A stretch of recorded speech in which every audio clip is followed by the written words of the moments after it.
With just one glance, the old man felt a sudden flutter in his heart toward the young girl beside him. Imagining a life where they would grow old together, supporting each other until the very end, he poured his unspoken feelings into a novel, burying the love he could not express deep inside. But unexpectedly, the manuscript was discovered by his student, who took care of his daily life, and without permission, published it under his name, even winning the nation's highest literary award. When the girl read that novel, she mistakenly believed he truly had feelings for her, and was deceived by his sweet words into giving herself to him. In the end, the tangled relationship between the three spiraled out of control and reached the worst possible conclusion. This was Kim Go-eun's very first film, and also the work in which she gave the most of herself for her art. As a newcomer appearing fully on screen, she became an overnight sensation. Although the film made significant changes from the original novel, the exquisite cinematography and dialogue were highly successful. Lee Ji-kyo, a national poet in his 70s,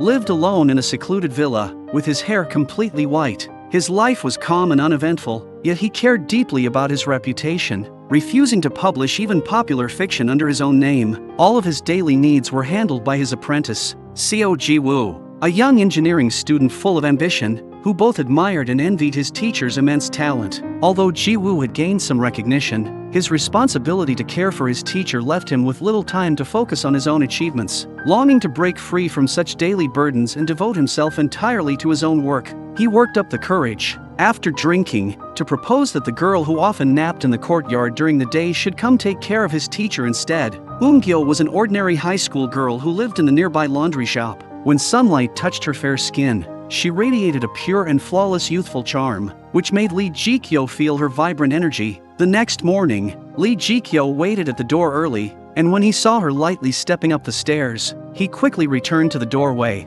pretending nothing had happened. Her arrival pulled him into a quiet infatuation, and he would watch her silently from a distance, saying nothing, until she accidentally knocked over some books and he hurried forward to help. He didn't yet realize that deep down, he always wanted to be closer to her, and to make things easier for her. He even brought out a long and used floor cleaner, watching her wipe the windows, occasionally revealing her delicate, fair skin, made the 70-year-old man's heart race. Eun-gyo was a clever girl who knew how to capture the affection of elders. She subtly altered her school uniform into a form-fitting outfit and shortened the skirt to just above her thighs. That evening, heavy rain poured outside, and the sleeping Lee Ji-kyo was awakened by a knock at the door. When he opened it, he saw her standing there, drenched from head to toe. Although she gave no explanation for coming, he let her inside without asking further.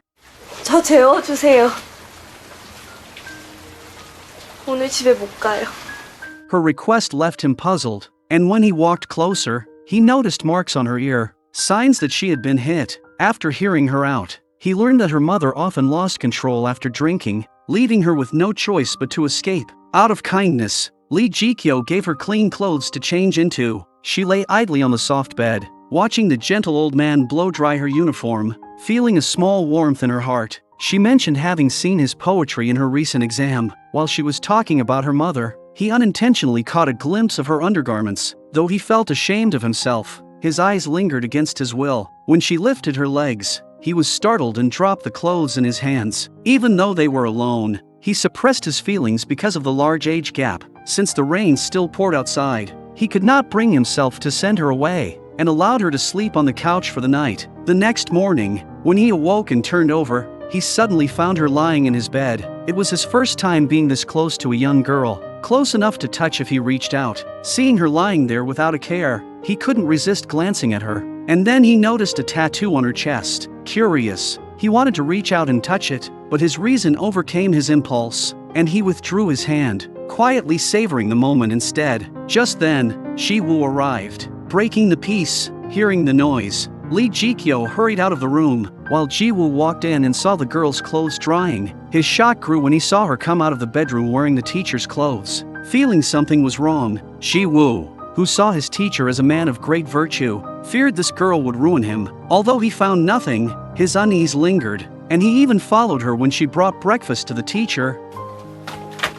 짜잔! 홈메이드 클럽 샌드위치! 맛있겠죠? 어이 참, 냉장고에 쏙 굴러다니는 것들이 이렇게 예술 작품이 되었구나. 한번 드셔보세요. 선생님 빵 안 드시잖아요. 이 빵이 아니라 샌드위치잖은가. The teacher's attitude unsettled him further, but he didn't dare openly oppose him, so he tried to remind him in a roundabout way. 제 고등학생이에요. 고등학생이지. 그게 어쩌다는 건가? He couldn't understand how a man in his 70s could develop feelings for a young girl in her prime, especially when that man was his own teacher. When he learned the teacher had seen the tattoo on her chest, the image of his teacher in his heart completely collapsed, and he struggled to accept it. Later, when the three of them went hiking, Ji-woo kept trying to drive her away with his words. 너 선생님 댁에 더 안 와도 된다. 왜요? 알바비 준 거 미리 다 했으니까 됐어. 이상하다. 할아버지 일주일에 2번 왔으면 좋겠다 그랬는데. 뭐?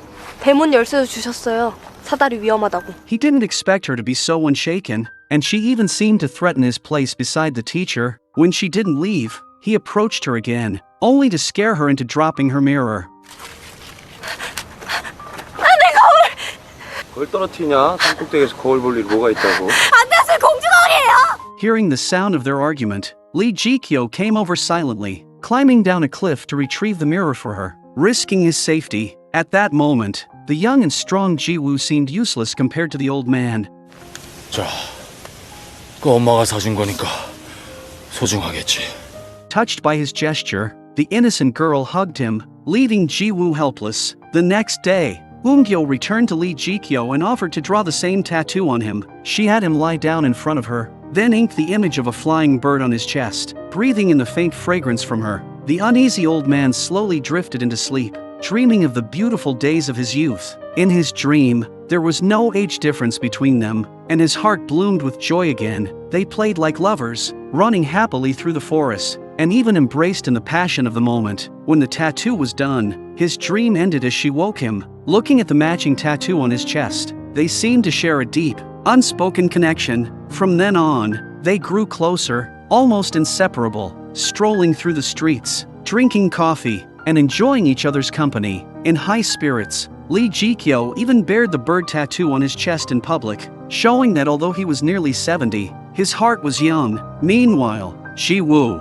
unwilling to be just his teacher's shell, decided to make his own mark. But despite his efforts, he had no talent for literature, and no matter how hard he tried, he couldn't create anything good. Frustrated, he went to the villa again, and found Eun-gyo cleaning. While helping her move a cabinet, he accidentally discovered his teacher's manuscript, filled with words expressing love for Eun-gyo. Just as he wanted to read more, the teacher's voice interrupted him, forcing him to wait until nightfall. When the teacher was gone, he secretly read the notes. Every word revealed the teacher's longing for love, all directed toward Eun-gyo. He both admired his teacher's writing and envied his talent, but he knew this love was destined to remain hidden from the world. At first, he only wanted to learn from the teacher's skill, but in the end, he took the manuscript from the cabinet. Not long after, one quiet night, a former colleague visited Lee Ji-kyo, telling him that Ji-woo had recently become popular, with a new short story causing a stir in society. Knowing his student had no talent, he was surprised, but when he heard the title was Eun-gyo,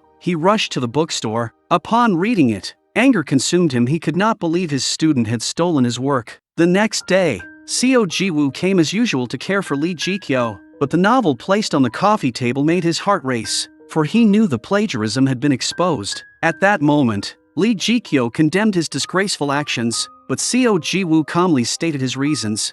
선생님 원고를 보는 순간 너무 아름다워서 그걸 그냥 반다지 안에 묻어두기가 너무 아까워서. 지금 그걸 변명이라고 하고 있나? Lee Jae-yu felt the other's actions were utterly shameful, believing he had already done a great deal for his student, even writing a novel that brought him fame. Yet he never expected Ji-woo to go even further. But now Ji-woo had descended into madness, saying that his years of hard work had yielded nothing, while works published under his teacher's name had instead made him a best-selling author. He claimed he was nothing more than a mask for his teacher, but insisted this novel could not be released under the teacher's identity. 세상 사람들은 70 노인하고 여고생 관계 그거 사랑이라고 하지 않아요. 절대 추문이에요, 선생님.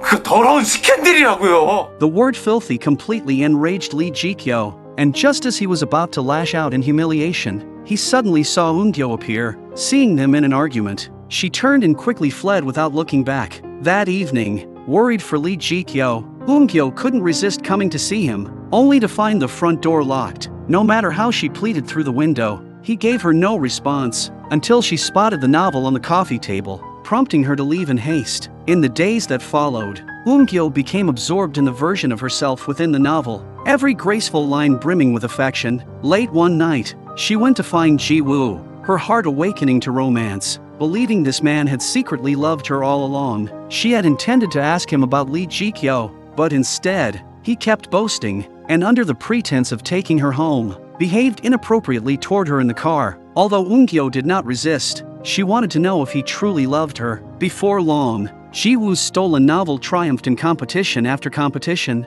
eventually winning the National Award for Best Literature of the Year. The most ironic thing was that the guest speaker for the award ceremony turned out to be his teacher, Lee Ji-kyo. Inside, Ji-woo was deeply anxious, afraid the teacher might disregard his reputation and expose him, which would make him the biggest laughingstock in the literary world. But Lee Ji-kyo did not reveal the truth. Instead, he praised him for producing such a fine work. In his heart, Lee Ji-kyo had already decided that exposing him would ruin them both, and with no better choice, he let his student go, perhaps also hoping the work would be recognized. Back home, Lee Jong-woo seemed filled with hope for love, yet before his eyes appeared the image of the sunny young girl walking away, stripping his feelings of affection from him bit by bit. Time passed, seasons changed, and soon it was Lee Ji-kyo's birthday. Using the excuse of celebrating his birthday, Eun-kyo finally persuaded him to open the door. That evening, as they prepared dinner, they saw Ji-woo approaching from a distance. He brought the teacher's favorite sugar-free beer, bowed politely, and prepared to leave, but not before reminding Eun-kyo of something. 선생님 당뇨 때문에 케이크 못 드셔.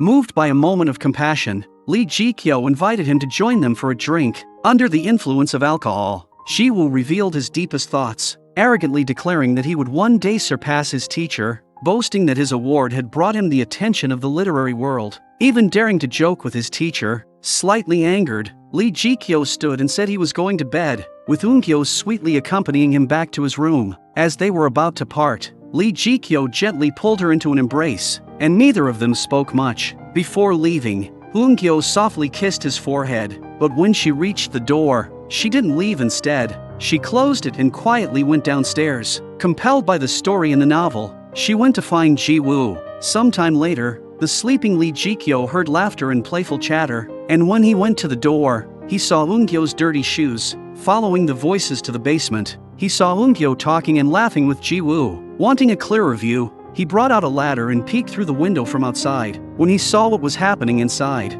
his eyes widened in shock. His student had not only stolen his work, but was now also claiming the girl he cherished. His anger and resentment swelled. Every time he had forgiven his student, he had received only offense and betrayal in return. After a long moment, he saw Eun-kyo leave, her steps unsteady, and he finally resolved to take revenge. The next day, Ji-woo stepped outside to find his newly bought BMW broken down in the yard. On his way to give a speech, he had no choice but to drive his teacher's car, only to get into an accident halfway. At the repair shop, he learned the car had been tampered with. 죽으라고 한 거고.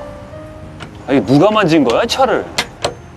이거 조금 전에 만진 건데. Furious, he couldn't believe the old man he had cared for all these years had tried to kill him. He sped back, determined to demand an explanation, but in his rage, while overtaking on a narrow road, he lost control and plunged into a ravine with the car. Meanwhile, Lee Ji-kyo burned his manuscript, burying his sorrow deep within his heart. Not long after, Eun-kyo discovered a clue in a passage of the novel, a secret she had once shared with the old man. In that instant, she understood everything. He had loved her all along. When she returned to the villa, she found it lifeless, the messy rooms filled with a foul smell, and the old man lying silently in the basement. She was overwhelmed with regret. In the end, all three met tragic ends. Just as the original novel had said, youth is not the reward for your efforts, and old age is not the punishment for your mistakes. Lee Ji-kyo was unwilling to let go, because he longed for youth. Ji-woo was unwilling to let go, because he longed for success, and within their desires, both held feelings for Eun-kyo. The movie ends here. Thank you for watching,